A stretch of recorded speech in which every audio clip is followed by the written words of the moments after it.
जय जय श्री राधे। संत श्री खुशहाल बाबा जी।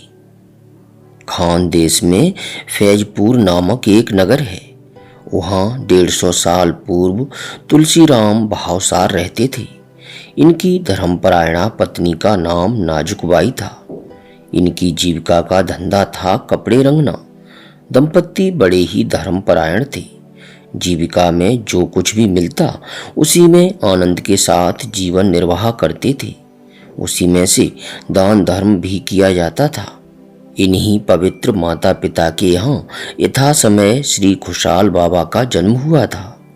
बचपन से ही इनकी चित्तवृत्ति भगवत भक्ति की ओर झुक गई थी। यथाकाल पिता ने इनका विवाह भी करा दिया।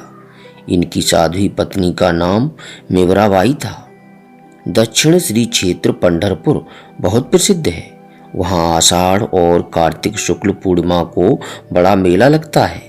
वैष्णव भक्त दोनों पूर्णिमाओं को यहाँ की यात्रा करते हैं। उन्हें वारकरी कहते हैं और यात्रा करने को कहते हैं वारी। ऐसी ही एक पूर्णिमा को श्री खुशहाल बाबा वारी करने पंढरपुर आए। श्रद्धा भक्ति से भगवान विट्ठल के दर्शन किए और मेला देखने गए। उन्होंने देखा एक दुकान में श्री विट्ठल का बड़ा ही सुंदर पाषाण विग्रह है। बाबा के चित्त में श्री विट्ठलनाथ के उस पाषाण विग्रह के प्रति अत्यंत आकर्षण हो गया। उन्होंने सोचा पूजा अर्चा के लिए भगवान का ऐसा ही विग्रह चाहिए। उन्होंने उसे खरीदने का निश्चय किया और दुकानदार से उस विग्रह का मूल्य पूछा। दुकानदार ने मूल्य के जितने पैसे बताए उतने पैसे बाबा के पास नहीं थे। दुकानदार मूल्य कम करने पर राजी नहीं था। बाबा को बड़ा ही दुख हुआ। उन्होंने सोचा अवश्य ही मैं पापी हूँ, इसीलिए तो भगवान मेरे घर आना नहीं चाहते। वे रो रो कर प्रार्थना करने लगे, हे नाथ, आप तो पतित पावन हैं, पापियों पर आप प्यार करते हैं। बहुत से पापियों का आपने उद्धार किया है, फिर मुझ पापी पर हे नाथ आप क्यों रूठ गए? दया करो मेरे स्वामी, मैं पतित आप पतित पावन की शरण हूँ। बाबा ने देखा एक गृहस्थ ने मोह मांगे दाम देकर उस पाषाण विग्रह को खरीद लिया है। अब उस विग्रह के मिलने की कुछ भी संभावना नहीं है। बाबा बहुत ही दुखी हो गए। उस विग्रह के अतिरिक्त उन्हें कुछ भी अच्छा नहीं लगता था। उनके अंतश्चक्षु के सामने बार बार वह विग्रह आने लगा। खाने पीने की सुध भी वे भूल गए। रात को कीर्तन सुनने के बाद वह गृहस्थ उस विग्रह को एक गठरी में बांधकर और उस गठरी को अपने सिरहाने रखकर सो गया। बाबा भी श्री विट्ठल का नाम स्मरण करते हुए एक जगह लेट गए। भगवान विट्ठल ने देखा कि धनिक भक्त की अपेक्षा खुशहाल बाबा का चित्त उनमें अधिक आसक्त है। विग्रह के बिना वह दुखी हो रहा है। भक्त के दुख से दुखी और सुख से सुखी होना यह भगवान का स्वभाव है। गीता जी में उन्होंने अपने श्रीमुख से कहा है, ये यथा माम प्रपद्यन्ते तांस्तथे भजाम्यहम्। इस विरध के अनुसार खुशहाल बाबा के पास जाने का प्रभु ने निश्चय किया। मध्यरात्रि हो गई, गृहस्थ सो रहा था। भगवान ने लीला करने की ठानी। लीलामय जो ठहरे वे उस गठरी से अंतर्धान हो गए और बाबा खुशहाल के पास आकर उनके सिरहाने टिक गए। कहने लगे, ओ खुशहाल, तेरी भक्ति से मैं प्रसन्न हूँ। देख, मैं तेरे पास आ गया। बाबा ने आंखें खोली।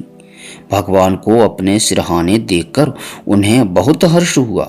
वे प्रेम में उन्मत्त होकर नाचने और संकीर्तन करने लगे। सुबह वह धनिक भी जागा। उसने अपनी गठरी खोली, देखा तो अंदर श्री विट्ठल का विग्रह नहीं है। वह चौंक गया और उसकी खोज में निकला। घूमते घूमते वह बाबा के पास आया। उसने देखा श्री विग्रह हाथ में लेकर खुशहाल बाबा नाच रहे हैं। उसने बाबा पर चोरी का आरोप लगाया और उनके साथ झगड़ने लगा। बाबा ने उसे शांति के साथ सारी परिस्थिति समझा दी और वह विग्रह उसे लौटा दिया। दूसरे दिन रात को भी भगवान ने ठीक वही लीला की और बाबा के पास पुनः पहुंच गए। बाबा ने फिर विग्रह उसे लौटा दिया। अब उस गृहस्थ ने कड़े बंदोबस्त में उस विग्रह को रख दिया और सो गया। भगवान ने स्वप्न में उसे आदेश दिया कि खुशहाल बाबा मेरा श्रेष्ठ भक्त है, वह मुझे चाहता है और मैं भी उसे चाहता हूँ। अब आदर के साथ जाकर मेरा यह विग्रह उसे समर्पण कर दो, इसी में तुम्हारी भलाई है। हठ करोगे तो तुम्हारा सर्वनाश हो जाएगा। इतना कहकर भगवान अंतर्धान हो गए। बाबा खुशहाल जी भगवान के विरह में रो रहे थे। प्रातःकाल वह धनिक स्वयं उस श्री विग्रह को लेकर उनके पास पहुंचा और बाबा के चरणों में गिर पड़ा। अनुनय विनय के साथ उसने वह विग्रह बाबा को दे दिया। बाबा बड़े आनंद से फैजपुर लौट आए। उन्होंने बड़े समारोह के साथ उस श्री विग्रह की प्राण प्रतिष्ठा की। प्रातःकाल ब्रह्म मुहूर्त में उठकर बाबा स्नान करते और 3 घंटे भजन पूजन करते। तदनंतर जीविका का धंधा करते। सायंकाल भोजन के बाद भजन कीर्तन करते। काम करते समय भी उनके मुख से भगवान का नाम स्मरण अखंड चला करता था। भगवान की कृपा से यथा समय बाबा के एक कन्या हुई थी। कन्या विवाह योग्य हो गई। बाबा की आर्थिक परिस्थिति खराब थी, पास में धन नहीं था, विवाह करना आवश्यक था। अंत में लक्ष्मीचंद नामक एक बनिए से उन्होंने 200 रुपये ऋण लेकर कन्या का विवाह कर दिया। समय व्यतीत होने के साथ ही ऋण चुकाने की अंतिम तिथि आ गई। बाबा के पास कौड़ी भी नहीं थी। बनिए का सिपाही बाबा के दरवाजे पर बार बार आकर तकाजा करने लगा। बाबा ने कहा, मैं कल शाम तक पैसे की व्यवस्था करता हूँ, आप निश्चिंत रहें। बाबा दूसरे बनियों के पास गए, किंतु किसी ने भी ऋण देना स्वीकार नहीं किया। पड़ोस के 1-2 गांवों में जाकर बाबा ने पैसे लाने की कोशिश की, किंतु नहीं मिले। दूसरे दिन तक पैसे नहीं लौटाए जाते हैं तो बनिया लक्ष्मीचंद उनके घर का नीलाम कर देगा। बाबा चिंता करते हुए लौट आए। इधर भक्त वत्सल भगवान को भक्त की इज्जत की चिंता हुई। आखिर ऋण तो चुकाना ही था, क्या किया जाए। भगवान ने दूसरी लीला करने का निश्चय किया। भक्त वत्सल भगवान ने मुनीम का वेश धारण किया। वे उसी वेश में लक्ष्मीचंद के घर गए। उन्होंने सेठ जी को पुकार कर कहा, ओ सेठ जी, ये 200 रुपये गिन लीजिए, मेरे मालिक खुशहाल बाबा ने भेजे हैं, भली भांत गिनकर रसीद दे दीजिए। लक्ष्मीचंद ने रकम गिन ली और रसीद लिख दी। भगवान रसीद लेकर अंतर्धान हो गए और बाबा की पोथी में वह रसीद उन्होंने रख दी।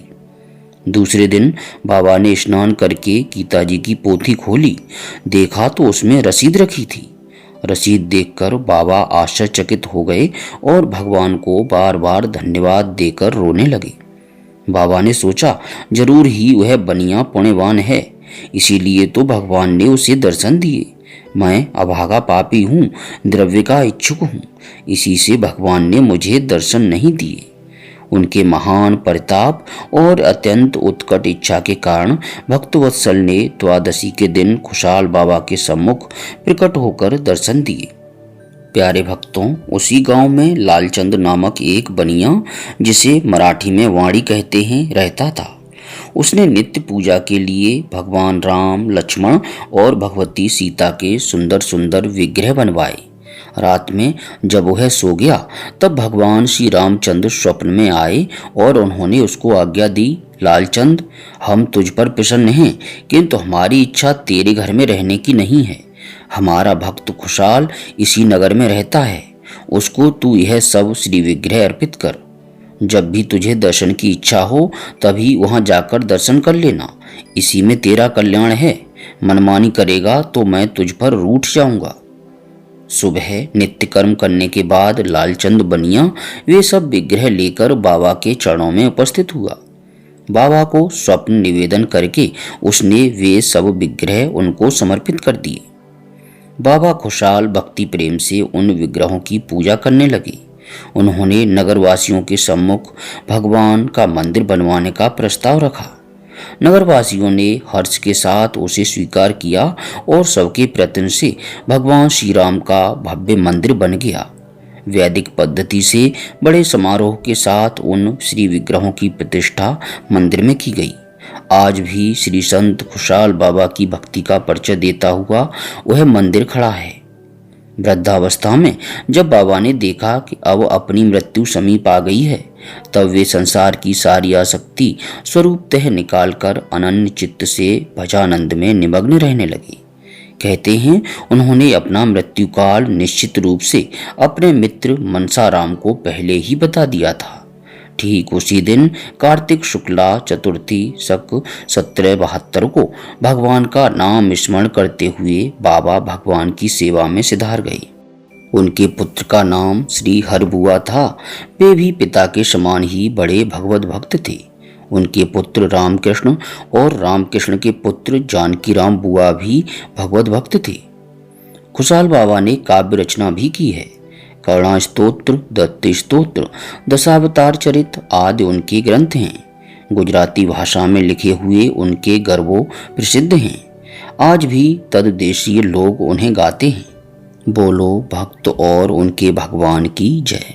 अब प्रेम पूर्वक एक बार बोलिए, राधे कृष्ण कृष्ण कृष्ण राधे राधे, राधे श्याम श्याम श्याम राधे राधे।